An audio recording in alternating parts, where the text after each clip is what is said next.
स्वागत है आप सभी का हिंदी करंट अफेयर्स सेशन में। तो देखिए आज हम लोग 17 जून 2021 का करंट अफेयर्स देखेंगे। तो चलिए सबसे पहले प्रश्नों से शुरुआत करते हैं हम लोग। ठीक है, पहला हमारा क्या है, मरुस्थलीकरण का मुकाबला करने के लिए संयुक्त राष्ट्र सम्मेलन के कॉन्फ्रेंस ऑफ पार्टीज के 14वें सत्र के अध्यक्ष कौन थे? तो ये हमारे भारत के माननीय प्रधानमंत्री नरेंद्र मोदी थे। ठीक है, भारतीय प्रधानमंत्री नरेंद्र मोदी मरुस्थलीकरण से निपटने के लिए संयुक्त राष्ट्र सम्मेलन UNCCD COP14 के कॉन्फ्रेंस ऑफ पार्टीज के 14वें सत्र के अध्यक्ष थे। यह कार्यक्रम 2019 में नई दिल्ली में आयोजित किया गया था। हाल ही में PM मोदी संयुक्त राष्ट्र में मरुस्थलीकरण, भूमि क्षरण और सूखे पर एक उच्च स्तरीय वर्चुअल संवाद को संबोधित करेंगे। इस कार्यक्रम का आयोजन महासभा के 75वें सत्र के अध्यक्ष वोल्कन बोजकीर द्वारा किया जाएगा। ठीक है, तो चलिए नेक्स्ट क्वेश्चन पे हम लोग चलते हैं। किस देश ने कोविड-19 की दूसरी लहर के बाद मेडिकल ऑक्सीजन की मांग से निपटने के लिए प्रोजेक्ट 024 इंडिया लॉन्च किया है? तो प्रोजेक्ट 042 इंडिया कौन लॉन्च करेगा भैया? भारत ने करेगा। तो भारत ने किया है। ठीक है, भारत सरकार ने कोविड-19 की दूसरी लहर के बाद मेडिकल ऑक्सीजन की मांग से निपटने के लिए प्रोजेक्ट 024 इंडिया की शुरुआत की है। इस परियोजना के तहत ऑक्सीजन का एक राष्ट्रीय स्तर पर महत्वपूर्ण कच्चे माल की आपूर्ति को सक्षम करेगा। इसमें छोटे ऑक्सीजन संयंत्रों की स्थापना, कंप्रेसर का निर्माण, ऑक्सीजन संयंत्र, कंसंट्रेटर और वेंटिलेटर शामिल है। ठीक है दोस्त, तो चलो नेक्स्ट क्वेश्चन पे हम लोग चल रहे हैं। कौन सा भारतीय राज्य युवा शक्ति कोरोना मुक्ति अभियान शुरू करने जा रहा है? कौन सा भारतीय राज्य युवा शक्ति कोरोना मुक्ति अभियान शुरू करने जा रहा है? तो वो हमारा मध्य प्रदेश है। ठीक है, तो लोगों को जागरूक करने के लिए मध्य प्रदेश युवा शक्ति कोरोना मुक्ति अभियान शुरू करने जा रहा है। इस अभियान के तहत कॉलेज के शिक्षकों और 16 लाख से अधिक छात्रों को कोरोना संक्रमण के प्रति जागरूक किया जाएगा।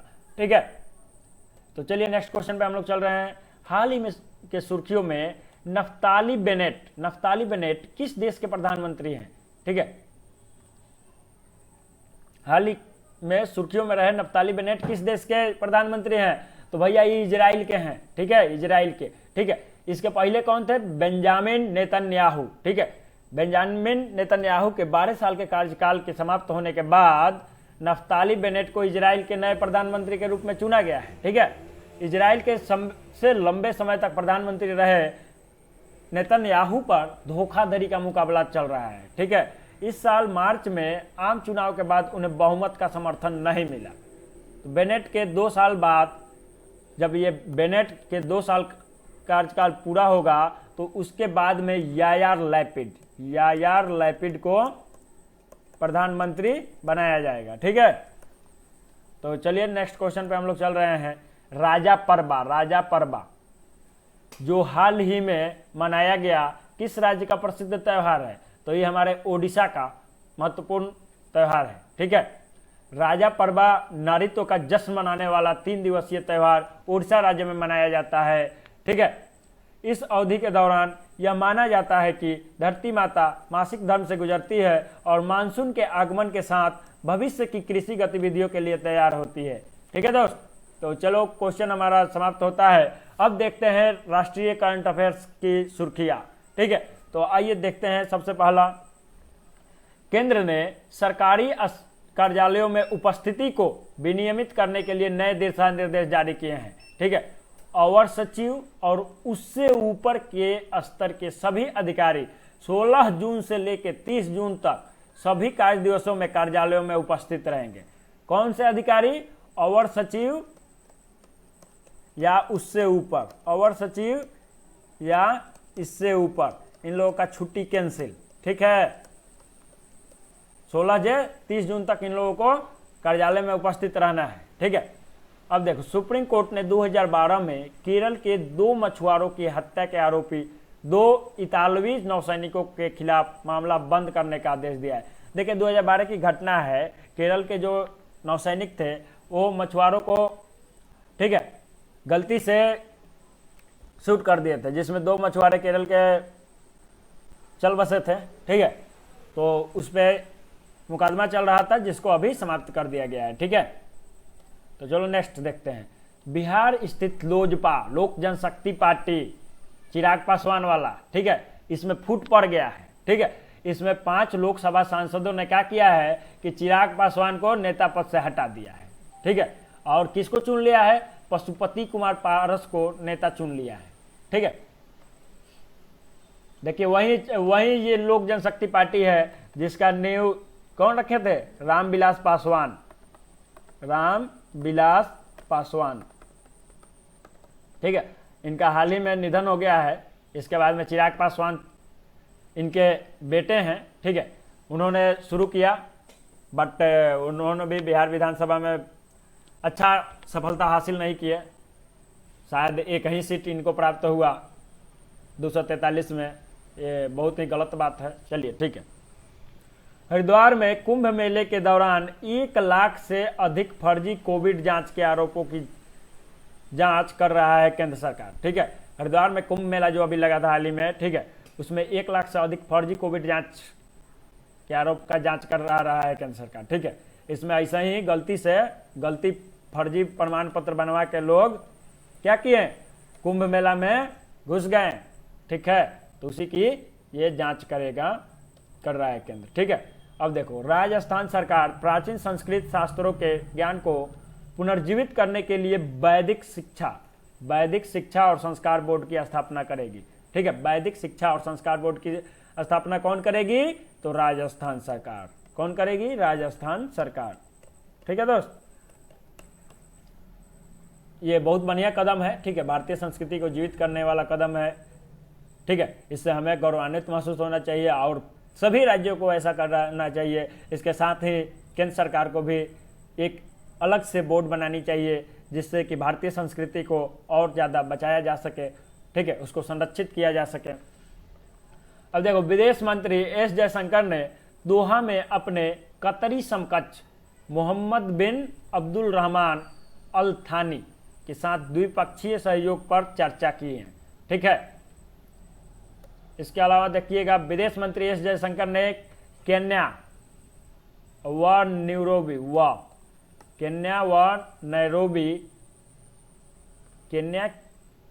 एक सेकंड, आपके विदेश मंत्री, थोड़ा सा इरेजर मुझे लेने दीजिए।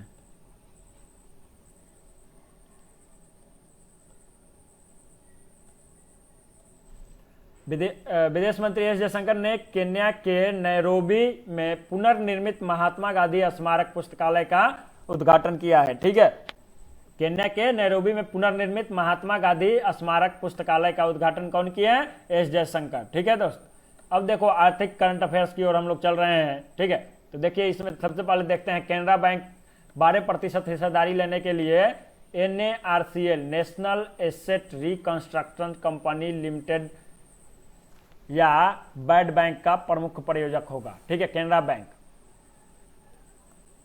याद रखिएगा, आरबीआई ने माइक्रो फाइनेंस संस्थानों पर ब्याज दर की सीमा हटाने का प्रस्ताव रखा है। ठीक है, और देखिएगा, आरबीआई ने DHFL को पिरामल ग्रुप मैनेजमेंट के तहत डिपॉजिट लेने से प्रतिबंधित कर दिया है।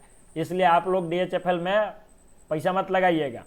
इसे non deposit taking housing finance company के रूप में पुनर्वर्गीकृत कर दिया गया है। कौन सा? Non deposit taking housing finance company के रूप में। चलिए नेक्स्ट देखते हैं, भारत में वित्तीय संपत्ति 2020 में 11% से बढ़कर 3.4 ट्रिलियन अमेरिकी डॉलर हो गई है। ये BCG का रिपोर्ट बताता है। ठीक है, अब देखिएगा, इथेनॉल उत्पादन के लिए केंद्र ने भारतीय खाद्य निगम FCI food corporation of India से 78,000 टन चावल आवंटित किए हैं। 78,000 टन बहुत बड़ी राशि होती है। ठीक है, इसको क्या किया है? आवंटित कर दिया है। किस लिए? इथेनॉल बनाने के लिए। ये कहाँ तक सही है ये तो हम नहीं कह सकते हैं। जहाँ आज भी भुखमरी से लोग मर रहे हैं, वहाँ पे चावल और गेहूं जैसे चीज़ों को, खाद्य फसलों को अगर आप इथेनॉल पेट्रोल बनाने में अगर उपयोग कर रहे हैं तो ये बहुत बढ़िया तो हमारे हिसाब में नहीं होगा। आप अपना राय जरूर कमेंट में बताइएगा। चलिए देखते हैं आगे। सरकार ने MSME, ठीक है, के लिए पंजीकरण प्रक्रिया को सरल कर दिया है। ठीक है, अब केवल पैन कार्ड और आधार की आवश्यकता है, बस वही से आप अपना आराम से पंजीकरण करा सकते हैं। समझे? अब देखिएगा, वित्त मंत्रालय के अधिकारी 22 जून को हाल ही में लॉन्च किए गए ई फाइलिंग पोर्टल में मुद्दों और गड़बड़ियों पर इन्फोसिस के साथ चर्चा करेंगे। ठीक है, करंट न्यूज है आपका। केंद्र ने सामाजिक सुरक्षा संहिता 2020 के तहत कर्मचारी मुआवजों से संबंधित मसौदा नियमों पर आपत्तियां और सुझाव आमंत्रित किए हैं, तो आप लोग जरूर दीजिए। ठीक है, आपत्ति या सुझाव दोनों दीजिए सरकार को। ठीक है, सामाजिक सुरक्षा संहिता 2020 में संशोधन के लिए मांग रहा है, तो आपको जरूर देना चाहिए। अब देखिएगा, NAFED fortified rice brand oil launch किया गया है। ठीक है, और देखिएगा, जहाज रानी मंत्रालय और नागरिक उड्डयन मंत्रालय ने एक मंत्री कौन है? नितिन गडकरी मंत्रालय ने भारत में समुद्री विमान सेवाओं के विकास के लिए समझौता ज्ञापन पर हस्ताक्षर कर दिया है। ठीक है, अब देखिएगा, अंतर्राष्ट्रीय करंट अफेयर सब थोड़ा सा देख लेते हैं हम लोग। ठीक है, विश्व बुजुर्ग दुर्व्यवहार जागरूकता दिवस कब मनाया गया? 15 जून को मनाया गया भैया। ठीक है, अभी हाल ही में। दक्षिण सूडान में संयुक्त राष्ट्र मिशन यूएन मिस में सेवारत भारतीय और श्रीलंका के सैनिकों ने पदक प्रदान किए गए हैं। ठीक है,